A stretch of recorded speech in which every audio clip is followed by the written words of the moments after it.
Malaking bahagi ng pag-unlad ng ating bayan ang partisipasyon ng bawat mamamayan. Sa ating pagsuporta at pakikiisa sa mga proyektong pambayan, nagkakaroon ng mas maraming oportunidad at umuusbong ang mas masiglang kalakalan. Sa simpleng pagbabayad ng tamang buwis, nagagampanan natin ang ating tungkulin bilang mga responsableng mamamayan. At bilang mga bayambanggenyo, karapatan nating malaman kung saan napupunta ang bawat piso na ibinabayad natin sa ating gobyerno. Iba't iba ang mukha ng progreso, pero sa gitna nito ay ang buwis ng bawat bayambanggenyo. Ika nga dito sa Bayambang, buwis ng bayambanggenyo, liwanag ng daan tungo sa progreso. Hatid ng lokal na pamahalaan ng Bayambang ang programa na sasagot sa tanong na, anong ambag mo? Bayambanggenyo, may karapatan kang malaman kung saan napupunta ang bawat piso mo. Bayambanggenyo, narito ang iyong ambag sa progreso. Maging parte ng pagbabago, maglingkod ng buong puso. Bayambanggenyo, ito ang ambag mo. Dito sa Bayambang, naglipa na ang iba't ibang infrastruktura na naipatayo ng ating lokal na pamahalaan upang maalalayan ang mga mamamayan sa kanilang paghahanap buhay.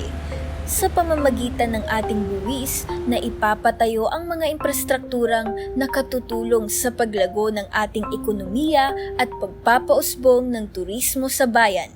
Isa na nga rito ang mas improved at mas maayos na Bayambang Public Market. Sa bawat bayan, mahalaga ang gampanin ng mga pamilihan na siyang nagsisilbing takbuhan ng mga mamamayan upang makapamili ng mga agarang pangangailangan sa kanilang kabahayan. Ang pamilihan ay malaking bahagi ng buhay ng bawat producer at consumer sa anumang bayan at sa pamamagitan nito, nagiging sentralisado ang kalakalan ng mga mamamayan at nagsisilbi rin itong mahalagang daluyan ng economic activities sa ating pamayanan. Sa inisyatibo ng Administrasyong Kiambao-Sabangan, ang Bayambang Public Market ay sumailalim sa extensive renovation upang masiguro na kalidad ang naibibigay at natatanggap na produkto at serbisyo ng bawat bayambanggenyo. Ang proyektong ito ay nakaangkla sa Economic and Infrastructure Development ng Bayambang Poverty Reduction Action Plan para sa taong 2018 to 2028. Pangunahing adhikain nito ang mabigyang daan ang infrastructure development sa ating bayan upang magkaroon ng accessibility ang bawat bayambanggenyo sa mga serbisyong pambayan. Ang munisipalidad ng Bayambang ay kilala bilang Center of Trade and Commerce. Malaking bahagi sa paglago nito ang mga local revenue sources, kabilang dito ang buwis ng mga mamamayan na ginagamit ng pamahalaan sa pagsasakatuparan ng iba't ibang proyektong pambayan. Bayambang adheres to the fundamental concept that taxes are the lifeblood of the government. Kaya, sinisiguro ng pamunuan na walang korupsyon sa bayan dahil ang kaban ng bayan ay ginagamit sa mabuting pamamaraan. Ang Bayambang Public Market ay nagsisilbing mahalagang daluyan ng komersyo sa poblasyon. Iba't ibang produkto at serbisyo ang matatagpuan dito na agaw atensyon sa mga mamimili hindi lang sa ating munisipalidad kundi sa mga karatig bayan ng Bayambang at ng buong Pangasinan. Ang mga pangunahing natutulungan ng mga proyektong ito ay ang mga local businesses at ordinaryong maglalako dito sa ating bayan. Kaya naman, kamustahin natin ang kanilang sitwasyon dito sa bagong pamilihang bayan ng Bayambang.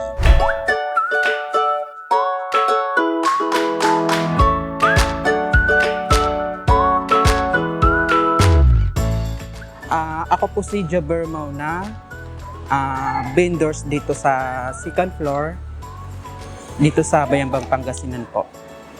Yes. Kamusta naman po yung kalagayan ng mga vendors dito po sa ating market? Okay naman po kasi mas pinaganda dito sa taas sa second floor kasi mas maayos siya. Confirm mo sa baba, di ba? So maganda naman yung project ni Mayor Kiambao. Siyempre, kaming mga Muslim, malaking pasasalamat namin sa kanya kasi binigyan kami ng relocation. Satisfied naman po ba kayo sa location nyo dito sa market? Oo, satisfied naman. Sana i-advertise na lang and then mas i-ano sa maraming tao na nandito na kaming lahat. Sa tingin nyo po ba nagagawa naman po ba ng LGU ang kanilang kampanya na yung buwis po natin napupunta sa taas? Sa experience namin dito, oo naman, satisfied naman. Maganda naman yung ano ng gobyerno, lalo na kay Mayor Kiambao. Maganda naman talaga, improvement naman talaga siya. Maganda, satisfied naman talaga. Una-una, maraming salamat. Kasi binibigyan niya ng importance yung Muslim community. Kasi tinanggal niya yung baba pero naglagay siya ng magandang pwesto sa amin. Binigyan kami ng magandang pwesto, magandang relocation. At yun, sobrang salamat talaga kay Mayor. Mula nang maminsala ang COVID-19 sa ating bayan, di lamang tayo naharap sa krisis ng kalusugan. Nagkaroon din ng isang krisis sa ekonomiya at komersyo sa bayan. Hindi lingid sa ating kaalaman na ang isang masiglang ekonomiya ay may gitnang papel sa paghahatid ng suporta sa mga negosyo at non-profit organizations na nagpupunyagi para sa kanilang sambahayan. Kung paralisado ang ating ekonomiya, lubhang maaapektuhan ang hanap buhay ng mga manggagawa sa ating bayan. Ayon sa datos na nakalap ng Philippine Statistics Authority sa kanilang ginawang labor force survey noong Enero taong 2021, higit 4 na milyong Pilipino ang nawalan ng trabaho dahil sa krisis bunsod ng COVID-19 pandemic. Hindi liban ang bayan ng Bayambang sa napakalaking dagok na ito.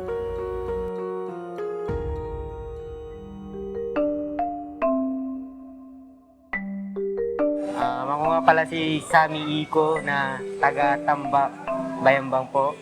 Ito nga po pala ang pista namin, Ariel and Pay. Kamusta naman po? Ano po yung naging epekto ng pandemya sa paghahanap buhay po natin? Malaki yung epekto ng pandemya sa amin kasi maraming hindi nakakapunta mga suki namin. Yung iba hindi sila nakakamili dahil wala silang napagkukuhanan ng income, wala silang sahod, wala silang trabaho. Yun. Nakatulong po ba itong pag-renovate ni Mayor ng ating public market sa paghahanap buhay dito? Kamusta naman po ba kayo dito? Nakatulong? Oo, nakatulong siya kasi medyo malinis, maluwang, tapos mas ma-accommodate yung mga taong namimili. Sa tingin niyo po ba napupunta naman po ba sa maayos at magandang mga proyekto, yung mga binabayad na buwis dito sa Bayambang? Oo naman, kasi nakikita ko naman ng mga proyekto ni Mayor halos lahat natatapos niya. Lalo na yung ginagawa dyan, patapos na. Okay naman. Ano naman po yung mensahe ninyo kay Mayor at sa mga taga-Bayambang para po sa mga pagpapatuloy ng mga ganitong proyekto? Kay Mayor, sana pagpatuloy mo yung pagiging tapat sa serbisyo, tapos pagpatuloy mo lang yung pagiging matulungin. Tapos sa mga taga-Bayambanggenyo, laban lang. Siya ay isa lamang sa napakaraming Bayambanggenyo na patuloy na kumakayod para mairaos ang araw-araw na pakikipagsapalaran sa buhay. Sa kanyang karanasan, masasalamin na ang epekto ng pandemya ay hindi nagtatapos sa mga pasyenteng isinusugod sa mga ospital. Ito ay nakamarka rin sa mga kabuhayan ng mga pangkaraniwang mamamayan.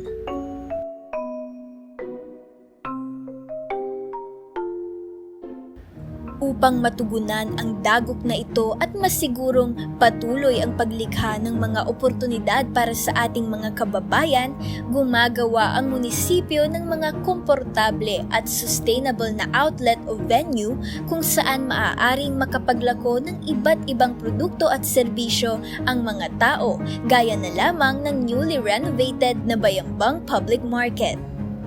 Ang simpleng pagtangkilik sa mga proyekto ng LGU at negosyo ng mga bayambanggenyo ay pagpapakita ng bayanihan, lalo na ngayong panahon ng krisis. Mahalaga na magkaisa tayo sa pagbangon at pag-angat ng ating ekonomiya.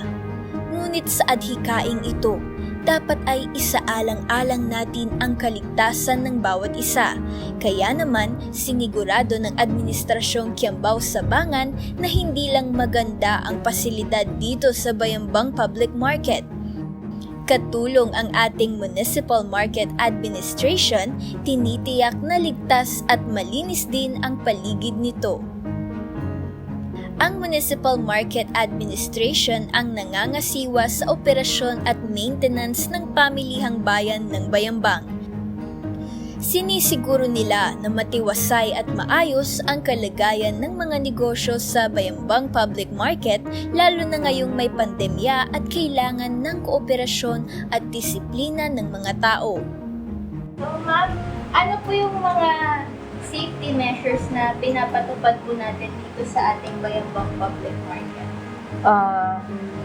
Ini-implement pa rin natin yung mga standard health protocols. Actually, meron tayong SEE personnel na umiikot at nag-a-announce at nag-check, nagmo-monitor ng mga mamimili at saka ng vendor sa tamang pagsuot ng face mask, face shield, and pag-observe ng physical distancing.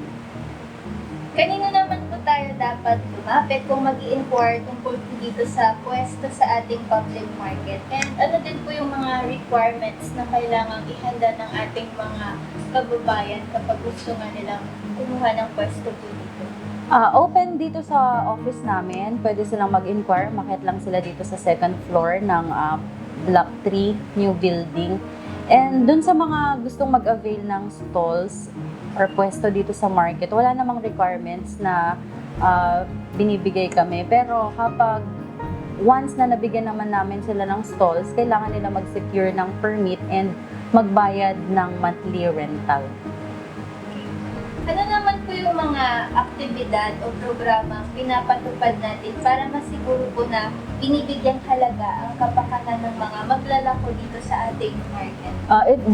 Itong sa sitwasyon natin ngayon na pandemic, yun nga, ini-implement pa rin natin yung mga health protocols para mapanatili na ligtas yung mga mamimili at yung mga vendors natin. Ganon din kapag halimbawa nagkaroon ng case, na kagaya na nangyari dati, ina-isolate na natin kaagad. And through the initiative of our municipal mayor, ginawan ng ordinansa ng Sangguniang Bayan na magkaroon ng 1 month free rental yung ating mga stall holders dahil naiintindihan naman natin na medyo mahirap yung sitwasyon sa ngayon.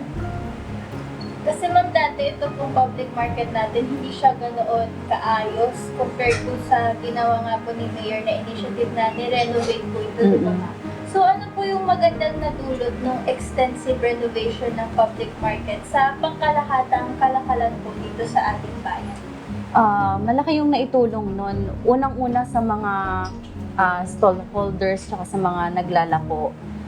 Umulan man umaraw, maayos yung kanilang sinisilungan. Hindi kagaya dati na maputik, madumi, mabaho. Ngayon malinis talaga.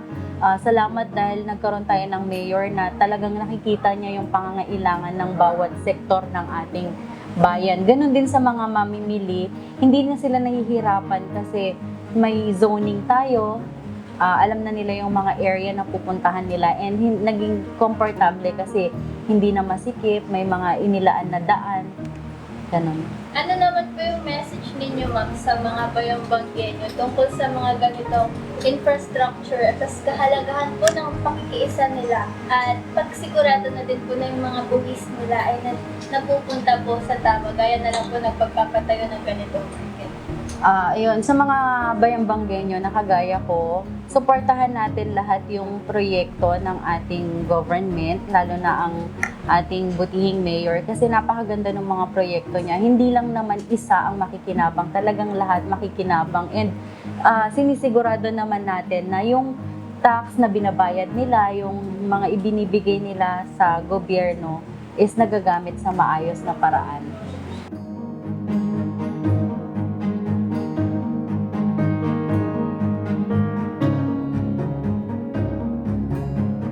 Ang mga ganitong proyekto ay bunga ng ating pakikiisa sa misyon ng pamahalaang lokal ng Bayambang na puksain ang kahirapan sa ating bayan. Tanda ito ng pagbubuklod ng gobyernong lokal at ng bawat bayambanggenyo. Napakaraming hamon na ang ating nalampasan at asahan ninyo na sa ating patuloy na pagkakaisa ay kahit na anong kalaban ay kaya nating mapagtagumpayan. Kahit anong krisis ay kaya nating solusyonan. Ngayon, higit kailanman, mahalaga ang ating pagtindig bilang isang komunidad at bilang isang pamilya para sa isang magandang kinabukasan para sa ating bayan. Ako po ang inyong lingkod, Gabrielle Marie Bravo Reloza. Maging parte ng pagbabago, maglingkod ng buong puso. Bayambanggenyo, ito ang ambag mo.